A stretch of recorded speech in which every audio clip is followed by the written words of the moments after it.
جبکہ بعض نے مصعب بن ریان لکھا ہے۔ یہ شخص سوڈان یا خراسان کا رہنے والا تھا۔ روایت ہے کہ ایک مرتبہ خراسان میں شدید قحط پڑا، لہٰذا وہ قحط شالی سے پریشان ہو کر وہاں سے ہجرت کر گیا اور مصر آن پہنچا۔ جب وہ مصر پہنچا تو اس کے پاس کوئی ساز و سامان نہیں تھا، وہ بہت بھوکا تھا۔ وہ حامان نامی شخص کے پاس پہنچا جو نان بیچتا تھا اور عالم دین بھی تھا۔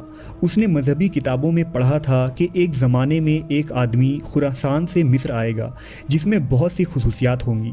حامان نے جب ولید سے گفتگو کی تو سمجھ گیا کہ یہ وہی شخص ہے۔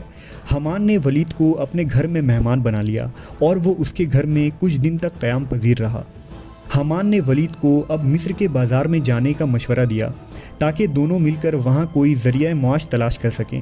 لہذا ولید نے بازار مصر میں خربوزے بیچنا شروع کر دیا، لیکن کوئی شخص بھی اس کے خربوزے نہ خریدتا تھا اور وہ اس تجارت میں ناکام ہو گیا۔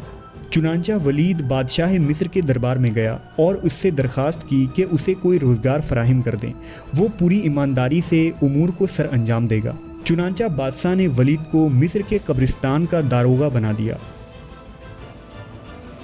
فرعون نے قبرستان میں بھی اپنی عیاری اور چالاکی کو جاری رکھا۔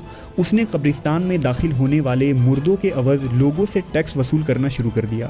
اگر کوئی شخص اسے اشرفیہ نہ دیتا تو وہ اس لاش کو دفن ہونے کی اجازت نہ دیتا۔ اس کے ذریعے اس نے خوب مال و دولت کمایا۔ جب بادشاہ کو اس کی خبر ہوئی تو ولید نے آدھا مال بادشاہ کو دے دیا اور خوب مال بٹورے۔ کچھ عرصے بعد وزیر مصر کی موت ہو گئی۔ اس پر بادشاہ مصر نے ولید کو ہی مصر کا وزیر بنا دیا۔